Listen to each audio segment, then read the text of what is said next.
ವಿಶ್ವಶ್ರೇಷ್ಠ ಆರ್ಥಿಕ ತಜ್ಞ ಮನಮೋಹನ್ ಸಿಂಗ್ ನಿಧನ ಹಿನ್ನೆಲೆ ರಾಜ್ಯಾದ್ಯಂತ ನಾಳೆ ಸರ್ಕಾರಿ ರಜೆಯನ್ನು ಘೋಷಣೆ ಮಾಡಲಾಗಿದೆ. ಶಾಲಾ ಕಾಲೇಜುಗಳಿಗೂ ಕೂಡ ರಾಜ್ಯ ಸರ್ಕಾರ ರಜೆಯನ್ನು ಘೋಷಿಸಿದೆ. ಗ್ರಾಮೀಣ ಪ್ರದೇಶದ ಬದುಕಿನಲ್ಲಿ ಉದ್ಯೋಗ ಗ್ಯಾರಂಟಿಯನ್ನು ಸೃಷ್ಟಿ ಮಾಡಿದ್ದೇವೆ. ಒಬ್ಬ ಆರ್ಥಿಕ ತಜ್ಞ ಬಡವರ ಬದುಕಿನ ಬಗ್ಗೆ ಒಂದು ರೂಪವನ್ನು ಕಲಿಸಿಕೊಟ್ಟಂಥ ಒಬ್ಬ ಹಿರಿಯ ನಮ್ಮ ನಾಯಕರು. ಜೊತೆಗೆ right to education, right to information. ಇನ್ಯಾರು ಈ ದೇಶಕ್ಕೆ ಇಂಥ ಕಾಯ್ದೆಗಳನ್ನು ಕೊಟ್ಟು ಆಹಾರ ಬದ್ಧತೆ ಕಾಯ್ದೆ ಇದನ್ನೆಲ್ಲ ಕೂಡ ಅವರ ವಿಚಾರ ನಾವೇನಾದ್ರು ಮಾತಾಡ್ಕೊಂಡು ಹೋದ್ರೆ ಎಷ್ಟು ಗಂಟೆಗಳು ಬೇಕಾದ್ರೂ ಚರ್ಚೆ ಮಾಡಲಿಕ್ಕೆ ಅವಕಾಶ ಇದೆ.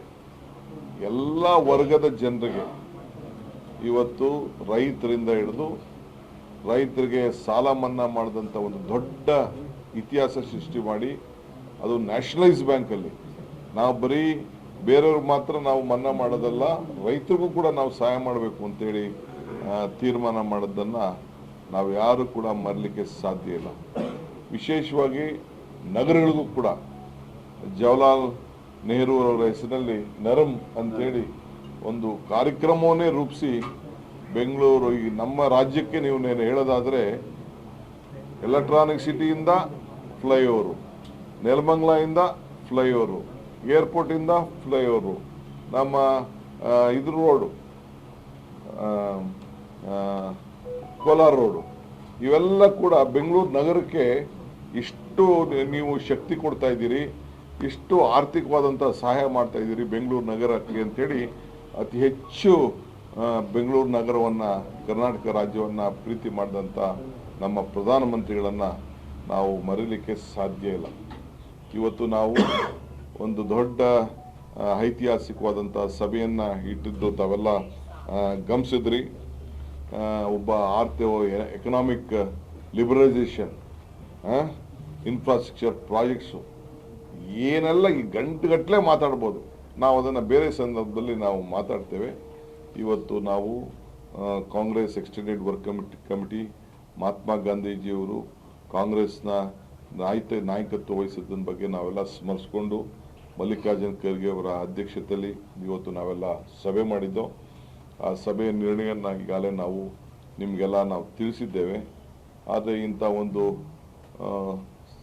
ತೊಂದರೆ ಆದ ದೃಷ್ಟಿಯಿಂದ ನಾಳೆ ಏನು ನಾವು ಇಟ್ಕೊಂಡಿದ್ದಂಥ ಜೈ ಬಾಪು, ಜೈ ಭೀಮ್, ಜೈ ಸಂವಿಧಾನದ ಏನು ಬೃಹತ್ ಸಮಾವೇಶ ಏನು ನಾವು ಇಟ್ಕೊಂಡಿದ್ದೇವೆ ಅದನ್ನು ನಾವು ಸದ್ಯಕ್ಕೆ ರದ್ದು ಮಾಡಿದ್ದೇವೆ. ಮುಂದಕ್ಕೆ ಯಾವ ರೀತಿ ಕಾರ್ಯಕ್ರಮ, ಯಾವ ರೀತಿ ಅದನ್ನು ರೂಪಿಸ್ತೇವೆ ಅಂತೇಳಿ ನಾನು ನಮ್ಮ ವರಿಷ್ಠರ ಹತ್ರ ಚರ್ಚೆ ಮಾಡಿ ತಮಗೆಲ್ಲ ನಾನು ತಿಳಿಸ್ತೇನೆ. ಈಗ ನಾನು ಎಲ್ಲ ನಮ್ಮ ನಾಯಕರುಗಳಿಗೆ, ರಾಜ್ಯದ ವಿವಿಧ ಮೂಲೆಯಿಂದ ಬರುವಂಥ ನಾಯಕರುಗಳಿಗೆ ನಾನು, ಯಾಕೆಂದರೆ ಅವರೆಲ್ಲ ವಾಹನಗಳಲ್ಲಿ ಹೊರಟಿರ್ತಾರೆ, ಅನೇಕ ಸಿದ್ಧತೆಗಳನ್ನು ಮಾಡ್ಕೊಂಡಿರ್ತಾರೆ, ಎಲ್ಲರೂ ಕೂಡ ನಾನು ಮನವಿ ಮಾಡ್ಕೊಳ್ತಾ ಇದ್ದೇನೆ. ಈ ಕಾರ್ಯಕ್ರಮ ರದ್ದಾಗಿದೆ. ಆದರೆ 10:30 ಗಂಟೆ 11 ಗಂಟೆ 10:30 ಗಂಟೆ ಸಂದರ್ಭದಲ್ಲಿ ನಾವು ಅದೇ ಒಂದು ಏನು ವೇದಿಕೆ ನಿರ್ಮಾಣ ಮಾಡಿದ್ದೇವೆ ಆ ಜಾಗದಲ್ಲೇ ಅವರಿಗೆ ಗೌರವವನ್ನು ಸಲ್ಲಿಸುವಂಥ ಕಾರ್ಯಕ್ರಮವನ್ನು, ಯಾಕೆಂದರೆ ಯಾರ್ಯಾರು ಇದ್ದೀರಿ ಅವರೆಲ್ಲರೂ ಕೂಡ ಪಾಲ್ಗೊಳ್ಬೇಕು ಅಂತೇಳಿ, ಯಾಕೆಂದರೆ ಭಾಳ ಜನ ಹೊರಗಡೆಯಿಂದ ಬಂದುಬಿಟ್ಟಿದ್ದಾರೆ, ಅವರೆಲ್ಲರೂ ಕೂಡ ಗೌರವವನ್ನು ಸಲ್ಲಿಸುವಂಥ ಒಂದು ಅವಕಾಶವನ್ನು ಮಾಡಿಕೊಡ್ಬೇಕಾದ್ದು ನಮ್ಮ ಕರ್ತವ್ಯ. ಸೊ ಅದೇ ವೇದಿಕೆಯಲ್ಲಿ ಎಷ್ಟು 10:30 ಗಂಟೆಗೆ ಬೆಟರ್ನು 10:30 ಬೇಕಾದ್ರೆ ಒಂದು ಹಾಫ್ ಅನ್ ಅವರ್ ಬೇಕಾದ್ರೆ ನೋಡೋಣ. 10:30 ಗಂಟೆಗೆ ನಾನು ಎಲ್ಲ ನಾಯಕರುಗಳು ಯಾರು ಬೆಂಗಳೂರಿಂದ ಬಂದಿದ್ದೀರಿ, ಹೊರಗಡೆಯಿಂದ ಬಂದಿದ್ದೀರಿ, ರಾಜ್ಯದ ಮೂಲೆಯಿಂದ ಬಂದಿದ್ದೀರಿ, ತಾವಿದ್ದು ಆ ಒಂದು ಸಭೆಯಲ್ಲಿ ಗೌರವವನ್ನು ಸಲ್ಲಿಸುವಂಥ ಒಂದು ಸಭೆಯಲ್ಲಿ ತಾವೆಲ್ಲ ಪಾಲ್ಗೊಳ್ಬೇಕು ಅಂಥೇಳಿ ನಾನೆಲ್ಲರೂ ಕೂಡ ನಾವು ಪ್ರಾರ್ಥನೆಯನ್ನು ನಾವು ಮಾಡ್ತಾ ಇದ್ದೇವೆ. ಮತ್ತು ನಮ್ಮ ಪ್ರೋಟೋಕಾಲು, ನಮ್ಮ ಟೀಮ್ ಏನಿದೆ KPCC ಅವರು, ನಾವು ಹೊರಗಡೆಯಿಂದ ಸುಮಾರು ಈಗಾಗಲೇ 140 ಜನ MP ಗಳು ಬಂದಿದ್ದಾರೆ, ಲೀಡರ್ಸ್ ಬಂದಿದ್ದಾರೆ. ಎಲ್ಲರೂ ಕೂಡ ಅವ್ರು ಹೋಗೋವರೆಗೂ ಕೂಡ ನೀವು ಅವರ ಏನು ಪ್ರೋಟೋಕಾಲ್ ಮೇಂಟೈನ್ ಮಾಡಬೇಕಾಗಿದೆ, ಅವರ ಗೌರವದಿಂದ ಕಳಿಸೋರು ಕೂಡ ಅವ್ರನ್ನ ನೀವು ಎಲ್ಲ ನೋಡ್ಕೊಳ್ಬೇಕಾಗ್ತದೆ. ಸೊ ಅದರಿಂದ ನೀವು ಯಾರು ಕೂಡ ಮಧ್ಯೆ ಅವ್ರನ್ನ ಬಿಟ್ಟು ಹೋಗಬಾರ್ದು, ಅದನ್ನು ಮುಂದುವರಿಸಬೇಕು. ಕೊನೆ ಫ್ಲೈಟ್ ಅವ್ರಿಗೆ ಹಚ್ಚೋವರೆಗೂ ಅವ್ರ ಊರಿಗೆ ತಲುಪೋವರೆಗೂ ಕೂಡ ನೀವು ಅವ್ರನ್ನ ಮೊದಲಿಂದ ಏನು ನಿಮಗೆ ಜವಾಬ್ದಾರಿ ವಹಿಸಿದ್ದೋ ಆ ಕೆಲಸನ ಮುಂದುವರಿಸಬೇಕು. ಮತ್ತು ನಾವೀಗಾಗಲೇ ಇಂಡಿಗೋ ಅವ್ರ ಹತ್ರ ಮಾತಾಡ್ತಾ ಇದ್ದೀನಿ, ದೆಹಲಿಗೂ ಕೂಡ ನಾನು ಮಾತಾಡ್ತಾ ಇದ್ದೀನಿ. ಸಾಯಂಕಾಲ 5 ಗಂಟೆ ಇದ್ದಂಥ ಫ್ಲೈಟನ್ನು ಪ್ರಿಪೋನ್ ಮಾಡಲಿಕ್ಕೆ ಪ್ರಯತ್ನವನ್ನು ನಾವು ಮಾಡ್ತಾ ಇದ್ದೇವೆ. ಅದು ಸದ್ಯದಲ್ಲೇ ನಾನು ಎಲ್ಲರಿಗೂ ಕೂಡ ತಿಳಿಸ್ತೇನೆ, ನಿಮ್ಮೆಲ್ಲರೂ ಕೂಡ ತಿಳಿಸ್ತೇನೆ. ಸಂಬಂಧಪಟ್ಟಂಥ ಎಲ್ಲ MPs ಯಾರ್ಯಾರು ಇಲ್ಲಿದ್ದಾರೆ, ವರ್ಕಿಂಗ್ ಕಮಿಟಿ ಮೆಂಬರ್ಸ್ ಯಾರಿದ್ದಾರೆ, PCC ಪ್ರೆಸಿಡೆಂಟ್ಸ್ ಯಾರ್ಯಾರಿದ್ದಾರೆ, ವಿಶೇಷವಾದ ನಮ್ಮ ಕಾರ್ಯದರ್ಶಿಗಳು ಯಾರ್ಯಾರು ಇಲ್ಲಿ ಇದ್ದಾರೆ, ಎಲ್ಲರಿಗೂ ಕೂಡ ನಮ್ಮ ಚೀಫ್ ಮಿನಿಸ್ಟರ್ಸ್ಗೆ ಗೊತ್ತೇ ಆಗ್ತದೆ. ಬಟ್ ಬೇರೆಯವರು ಕೂಡ ಎಲ್ಲರಿಗೂ ಕೂಡ ನೀವು ತಿಳಿಸ್ಬೇಕಾಗ್ತದೆ. ನಾನು ಕೂಡ ಎಷ್ಟೊತ್ತಿಗೆ ಫ್ಲೈಟ್ ಬರ್ತದೆ, ಏನು ಎತ್ತ ವ್ಯವಸ್ಥೆಯನ್ನು ನಾವು ಮಾಡಿದ್ದೀವಿ ಅಂತ ತಿಳಿಸ್ತಾ ಇದ್ದೀನಿ. ತಾವೆಲ್ಲ ನಮ್ಮ ಕಾರ್ಯಕರ್ತರಿಗೆ ನಾನು ಮನವಿ ಮಾಡ್ಕೊಳ್ತೇನೆ, ನಮ್ಮ ಲೀಡರ್ಸ್ ಮನವಿ ಮಾಡ್ಕೊಳ್ತೇನೆ, KPC ಆಫೀಸರ್ಸ್ ಮನವಿ ಮಾಡ್ಕೊಳ್ತೇನೆ, ನಮ್ಮ ಶಾಸಕರುಗಳಿಗೆ ಮಂತ್ರಿಗಳಿಗೂ ನಾನು ಮನವಿ ಮಾಡ್ಕೊಳ್ತೇನೆ.